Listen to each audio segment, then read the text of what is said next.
to execute a plan that ultimately failed due to Chen's actions.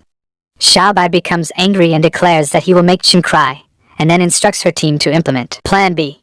Chen, however, is not intimidated and responds with a smirk, calling Xiaobai and her team losers and challenging them to try any other tricks they may have. Unexpectedly, a woman with brown hair arrives and refers to Chen as hubby, causing him to become confused and ask who she is. The woman responds by reminding Chen of their promise to each other, in which he said he didn't mind her status as a street girl. She then reveals that she is carrying Chen's child and questions how he can marry someone else in light of this information. Chen thinks that the people who come up with the trick are too cruel. Meanwhile, people around them are gossiping about the situation. Some express surprise and make comments about Chen and Miss Mu's taste, while others remark on Mu Tiandong's broad-mindedness for accepting Chen as his son-in-law. Lin Ziyuan comments on Mu Tiandong's acceptance of Chen, but Tiandong becomes angry and curses Chen. Mu Shix's mother starts crying and expresses sympathy for her daughter. Chen then asks Shixue if she has any questions, and she responds that she is waiting for an explanation from him. Chen smiles at Shixue and compliments her, saying that she is different from others and deserves to be his wife. He then asks the brown-haired lady to wait before crying and asks if he really promised to be with her. She confirms that he did. However, Chen's eyes suddenly change color to purple, and he asks the brown-haired lady to take a closer look. She seems to be hypnotized and responds that it's not Chen who promised to be with her, but rather someone else. She then points to Xiaobai and claims that he is actually her husband, not Chen.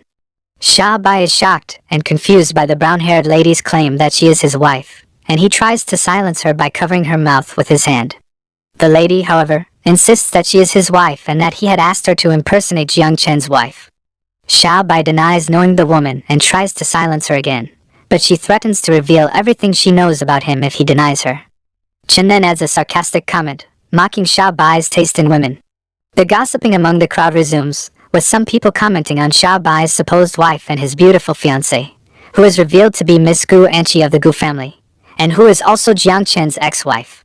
Upon hearing this, Tiandong becomes angry and accuses the gossipers of trying to slander his son-in-law, Jiang Chen. He orders Xiaobai and the brown-haired lady to be thrown out, while Chen mocks them. Chen then turns to the rest of the people present, and asks if anyone else has a problem with him joining the Mu family.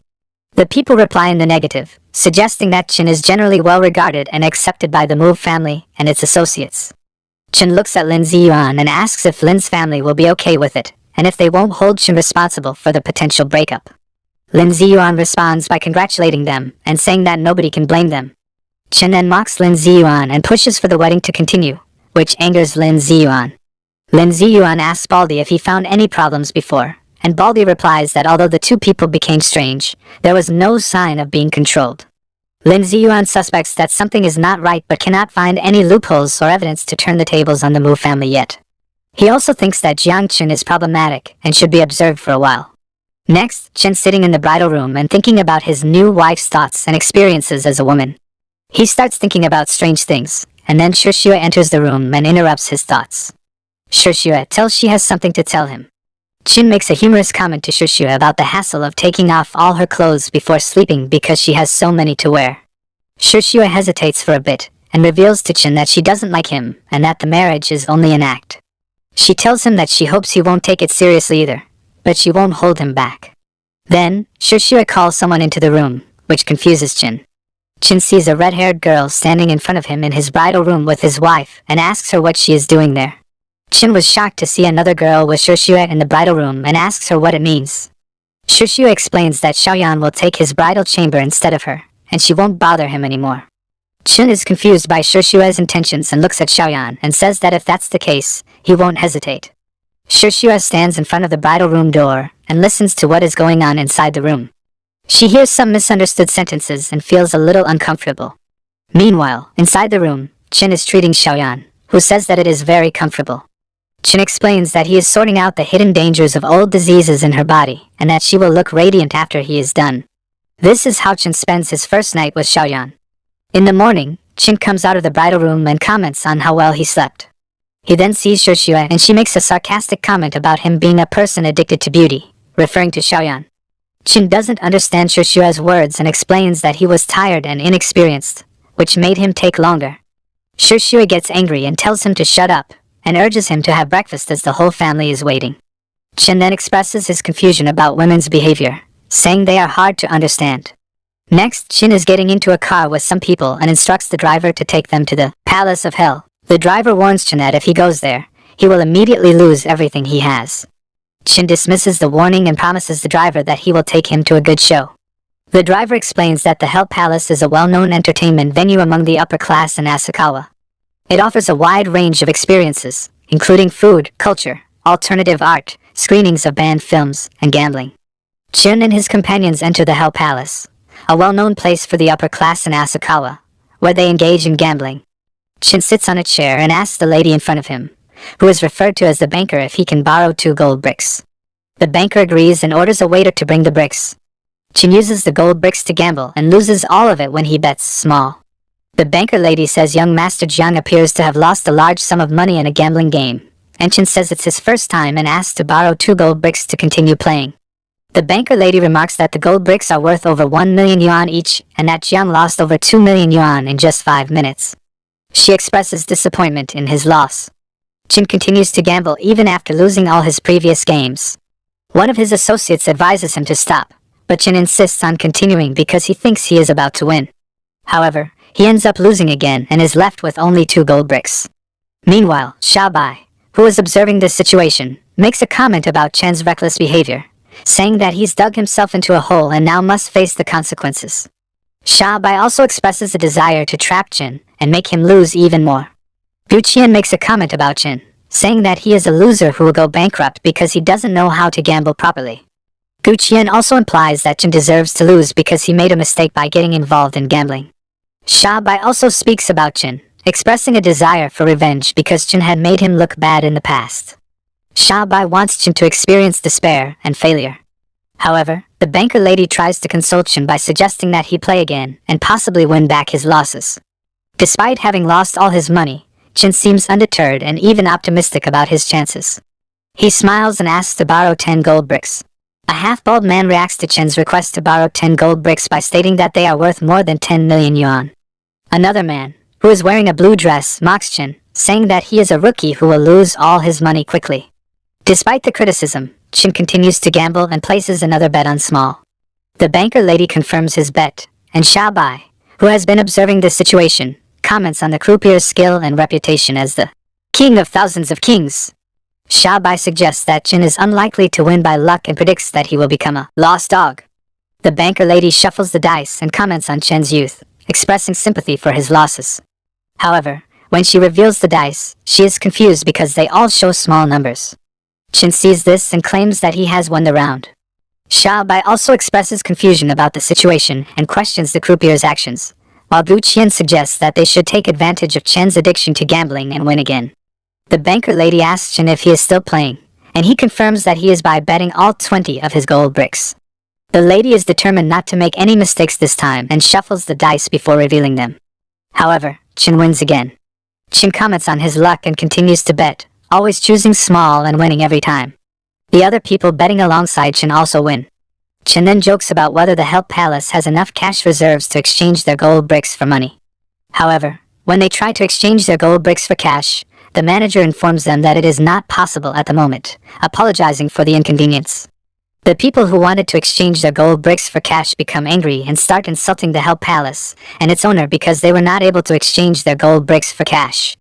The manager tries to calm them down by explaining that it's not that they can't afford to pay, but the bank cannot transfer more cash at the moment, and they have no control over that. Upon hearing this, Chen tells his people to go to the next place to bet. The people who went along with Chen are excited and urge others to keep up with him, as they believe he can bring them more money. After Chen left the Hell Palace, Xiaobai became angry and accused him of forcing him to close down the palace that he had worked hard to build. Xiaobai expressed his desire for Chen's death, but Gu Qian tried to calm him down. However, Xiaobai instead lashed out at Gu Qian and reminded him that the Gu family only contributed 10% of the capital, implying that he had no right to worry about the situation. Gu Qian, who was engaged to Xiaobai, responded by saying that she was worried about his difficulties, despite not having contributed as much capital as Xiaobai. She then revealed that she had arranged for someone to deal with Chen's intrusion and proceeded to explain his plan to Xiaobai. Xiaobai smiled and expressed his approval of Gu Qian's plan to ruin Jiang Chen and his Mu family. He also praised Gu Qian, calling her his sweetheart. Xiaobai then apologized for his earlier outburst, asking if Gu Qian was hurt. Gu Qian replied that she was in pain and jokingly asked Xiaobai to take responsibility for it. Next, the scene takes place in front of a building where Chen and other people are standing. It appears to be another gambling establishment where Chen had previously gambled and won everything.